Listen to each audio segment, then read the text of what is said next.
श्रीगुरुभ्यो नमः। नारायणाय परिपूर्णगुणार्णवाय विश्वोदयस्थितिलयो नियतिप्रदाय ज्ञानप्रदाय विबुधासुरसौख्यदुःखसत्कारणाय वितताय नमो नमस्ते। नारायणं सुरगुरुं जगदेकनाथं भक्तप्रियं सकललोकनमस्कृतं च त्रैगुण्यवर्जितमजं विभुमाध्यमीशं वन्दे भवघ्नममरासुरसिद्धवन्द्यम्।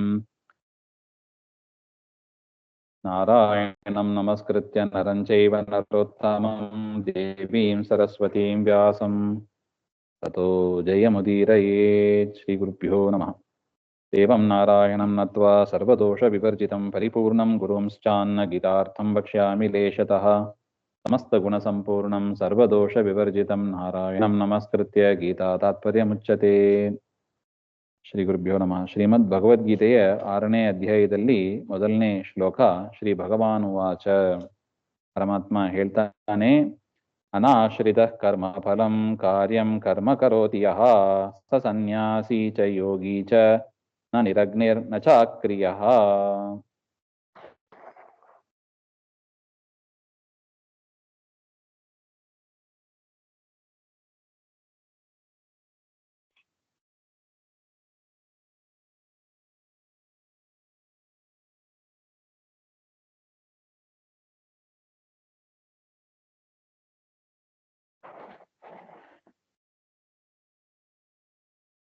ಯಹ ಕರ್ಮಫಲ ಅನಾಶ್ರಿತಃ ಕಾರ್ಯಂ, ಸ್ವವರ್ಣಾಶ್ರಮ ಉಚಿತವಾದ ಕರ್ತವ್ಯವನ್ನ ಯಾರು ಮಾಡ್ತಾನೆ, ಸಹ ಸನ್ಯಾಸಿ ಯೋಗಿ ಚ, ಅವನೇ ಧ್ಯಾನಕ್ಕೆ ಅಧಿಕಾರಿ. ಅವನೇ ಸನ್ಯಾಸಿ, ಅವನೇ ಯೋಗಿ. ಕರ್ಮ ಸನ್ಯಾಸಿಯು ಅವನೇ. ಕರ್ಮ ಸನ್ಯಾಸಿ ಅಂದರೆ ನಾವು ನೋಡಿದ್ದೀವಿ, ಯಾವ ಕಾಮ ಕ್ರೋಧಾದಿ ದೋಷಗಳಿಲ್ಲದೆ, ಯಾವ ಫಲಾಪೇಕ್ಷೆಯೂ ಇಲ್ಲದೆ ಕರ್ಮವನ್ನ ಮಾಡೋದು ಕರ್ಮ ಸನ್ಯಾಸ.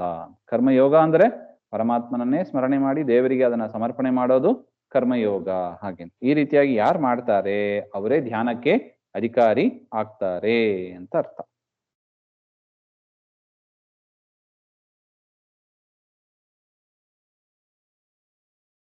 ನಿರಗ್ನಿ ಅಕ್ರಿಯಶ್ಚ ಸನ್ಯಾಸಿ ಯೋಗಿ ಚ ನ.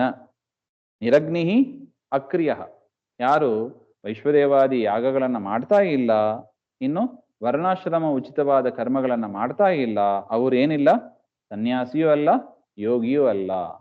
ಯಾಕೆ? ವಿಹಿತವಾದ ಕರ್ಮಗಳನ್ನು ನಾವು ಅವಶ್ಯ ಮಾಡಲೇಬೇಕು. ಅದನ್ನ ಕಾಮಕ್ರೋಧಾದಿಗಳಿಲ್ಲದೆ ಪರಮಾತ್ಮನಿಗೆ ಸಮರ್ಪಣೆ ಮಾಡ್ತಾ ಮಾಡಬೇಕು. ಮಾಡಬೇಕಾದ ಕರ್ಮಗಳನ್ನೇ ಬಿಟ್ಟು ಬಿಟ್ರೆ, ಟೀಚರ್ ಅಂತ ಇದ್ರೆ ಏನ್ ಮಾಡ್ಬೇಕು? ಪಾಠ ಹೇಳಬೇಕು. ನಾನು ಸ್ಕೂಲಿಗೆ ಹೋಗಿ ಕರೆಕ್ಟ್ ಟೈಮಿಗೆ ಹೋಗ್ತೀನಿ, ಕರೆಕ್ಟ್ ಟೈಮಿಗೆ ಅಟೆಂಡೆನ್ಸ್ ತಗೋತೀನಿ, ಕರೆಕ್ಟ್ ಟೈಮಲ್ಲಿ ಹುಡುಗರನ್ನ ಊಟಕ್ಕೆ ಕಳಿಸ್ಬಿಡ್ತೀನಿ. ಇದೆಲ್ಲ ಮಾಡ್ತಾ ಕೂತಿದ್ರೆ ಮುಖ್ಯ ಧರ್ಮ ಯಾವುದು ಟೀಚರ್ದು? ಸರಿಯಾಗಿ ಕೂತು ಪಾಠವನ್ನ ಹೇಳಬೇಕು ಹುಡುಗರಿಗೆ, ಅದು ಮುಖ್ಯ. ಅದನ್ನೇ ಬಿಟ್ಟು ಮಿಕ್ಕಿದೆಲ್ಲ ಮಾಡ್ತಾ ಕೂತಿದ್ರೆ ನಮ್ದು ಪರಿಸ್ಥಿತಿ ಹಾಗಾಗಿದೆ. ಬಂದಿರೋದು ಜ್ಞಾನ ಸಂಪಾದನೆ ಮಾಡುವುದಕ್ಕಾಗಿ, ಧರ್ಮಗಳನ್ನ ವಿಹಿತ ಕರ್ಮಗಳನ್ನ ಮಾಡುವುದಕ್ಕಾಗಿ. ಅದನ್ನ ಬಿಟ್ಟು ದುಡ್ಡು, ಕಾಲೇಜು, ಸ್ಕೂಲು ಅಲ್ಲಿ ಇಲ್ಲಿ ಓದಿ ಸಮಯವನ್ನ ಕಳಿಸಿಬಿಟ್ರೆ ಧರ್ಮಕ್ಕೆ ಅದಕ್ಕೆ ಟೈಮ್ ಇಲ್ಲದೆ ಹೋಗ್ಬಿಡುತ್ತದೆ. ಆ ಪರಿಸ್ಥಿತಿಯಲ್ಲಿ ಇದ್ದೀವಿ. ಅದರಿಂದ ನಿರಗ್ನಿ ಅಕ್ರಿಯಶ್ಚ ಸನ್ಯಾಸಿ ಯೋಗಿ ಚ ನ. ಹಾಗೆಂತ ಕರ್ಮ ಸನ್ಯಾಸಿ ಕರ್ಮಯೋಗಿ ಆಗಬೇಕಂದ್ರೆ ವಿಹಿತ ಕರ್ಮಗಳನ್ನ ಮಾಡಬೇಕು ಅಂತ ಪರಮಾತ್ಮ ಮೇಲಿಂದ ಮೇಲೆ ಇಲ್ಲಿಗೆ ಒತ್ತು ಕೊಡ್ತಾ ಇದ್ದಾನೆ.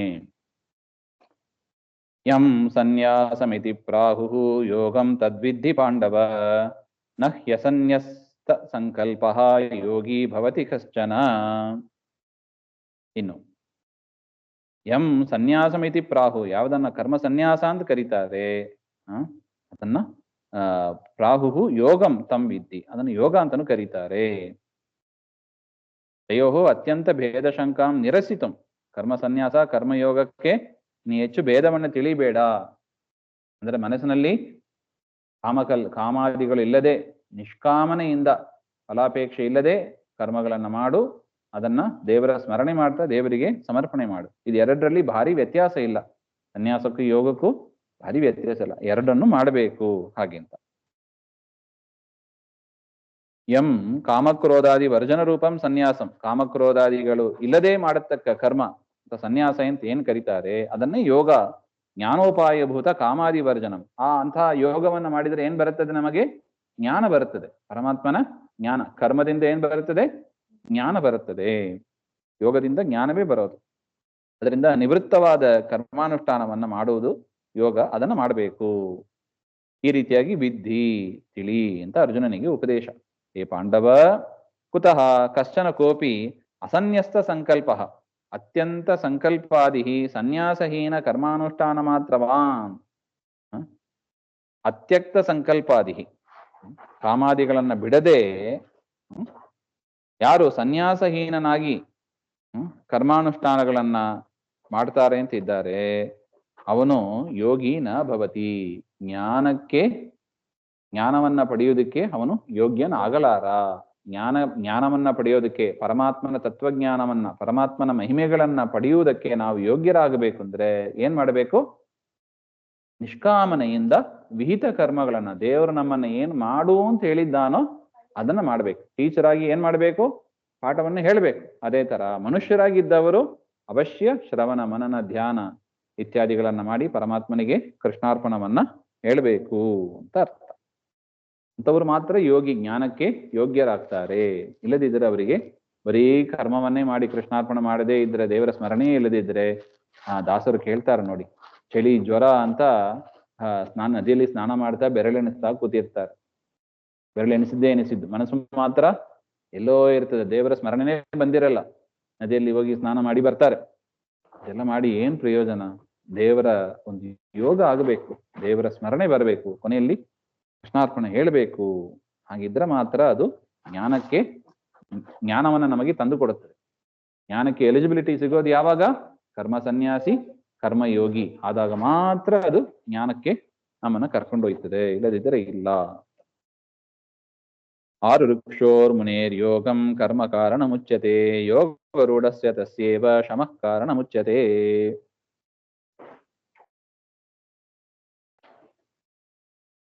ಯೋಗಂ ಜ್ಞಾನೋಪಾಯಂ ಆರು ಋಕ್ಷೋಹೋ, ಯಾರಿಗೆ ಜ್ಞಾನೋಪಾಯ ಬೇಕು ಅಂತ ಬಯಸ್ತಾರೆ, ಮುನೇಹೇ ಪರೋಕ್ಷ ಜ್ಞಾನಿನಃ ಕರ್ಮ ಕಾರಣ ಮುಚ್ಯತೆ. ಅಂತ ಜ್ಞಾನವನ್ನ ಪಡಿಬೇಕಂದ್ರೆ ವಿಹಿತವಾದ ಕರ್ಮವನ್ನ ಪರಾಪೇಕ್ಷೆ ಇಲ್ಲದೆ ಪರಮಾತ್ಮನ ಪೂಜಾ ರೂಪವಾಗಿ ಮಾಡಬೇಕು. ಎಷ್ಟು ತನಕ ಮಾಡಬೇಕು? ಅಪರೋಕ್ಷ ರೂಪ ಫಲೋದಯ ಪರ್ಯಂತಂ ಕಾರ್ಯಂ ಇತಿ ಭಾವ. ಅಪರೋಕ್ಷ ಜ್ಞಾನ ಬರುವ ತನಕ ಅವಶ್ಯ ಅದನ್ನ ಮಾಡಲೇಬೇಕು. ಇನ್ನು ತಸ್ಯೇವ ಮುನೇರ್ ಯೋಗಾರೂಢಸ್ಯ ಸಂಪೂರ್ಣ ಜ್ಞಾನೋಪಾಯಸ್ಯ ಅಪರೋಕ್ಷ ಜ್ಞಾನಿ. ಇನ್ನು ಯಾರು ಅಪರೋಕ್ಷ ಜ್ಞಾನವನ್ನ ಪಡೆದಿದ್ದಾರೆ ಅವರಿಗೆ ಭಗವನ್ನಿಷ್ಠ ಬುದ್ಧಿತ್ವ ರೂಪ ಧ್ಯಾನ ವ್ಯಾಖ್ಯಾನ ಅರ್ಚನಾಧಿಕಂ ಕರ್ಮ ಕಾರಣಂ. ಯಾರು ಅಪರೋಕ್ಷ ಜ್ಞಾನವನ್ನು ಪಡೆದಿದ್ದಾರೆ ಅವರಿಗೆ ಪರಮಾತ್ಮನ ಅರ್ಚನೆ, ಪರಮಾತ್ಮನಲ್ಲೇ ಮನಸ್ಸನ್ನ ಇಡೋದು, ಇನ್ನು ಪರಮಾತ್ಮನ ಧ್ಯಾನ ಮಾಡೋದು, ಅರ್ಚನೆ ಮಾಡೋದು. ನಾವು ರಾಯರ ಚರಿತ್ರೆ ಎಲ್ಲ ನೋಡ್ತೀವಿ ನೋಡಿ. ರಾಯರೆಲ್ಲ ಎಷ್ಟು ಪೂಜೆ ಮಾಡ್ತಾರೆ ದೇವರನ್ನ. ದೇವರ ಸಂಸ್ಥಾನ ಪೂಜೆಯನ್ನ ಅವ್ರು ಬಿಡೋದೇ ಇಲ್ಲ.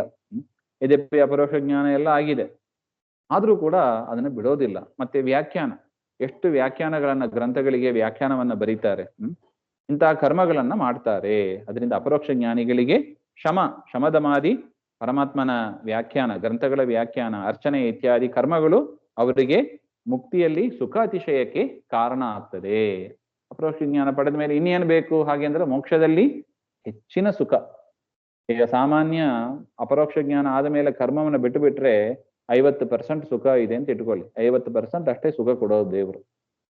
ಅಪರೋಕ್ಷ ಜ್ಞಾನ ಆದ ಮೇಲೂ ಕರ್ಮವನ್ನ ಮಾಡಿದ್ರೆ 60%, 70, 80 ಅಂತ ದೇವರು ನಮಗೆ ಸುಖವನ್ನ ಕೊಡುತ್ತಾನೆ. ಅದರಿಂದ ಅಪರೋಕ್ಷ ಜ್ಞಾನ ಪಡೆದ ಮೇಲೂ ಕೂಡ ಕರ್ಮಯೋಗ, ಕರ್ಮ ಸನ್ಯಾಸ ಪೂರ್ವಕವಾಗಿ ಕರ್ಮಗಳನ್ನ ಮಾಡಬೇಕು ಅಂತ ಕೃಷ್ಣನ ಅಭಿಪ್ರಾಯ. ಇದನ್ನ ವಿಚಾರ ಮತ್ತೆ ನೋಡೋಣ. ಶ್ರೀಮದ್ ದುಹಾಂತರ್ಗತ ಶ್ರೀಕೃಷ್ಣಾರ್ಪಣಮಸ್ತು. ಶ್ರೀಹರೇ ನಮಃ.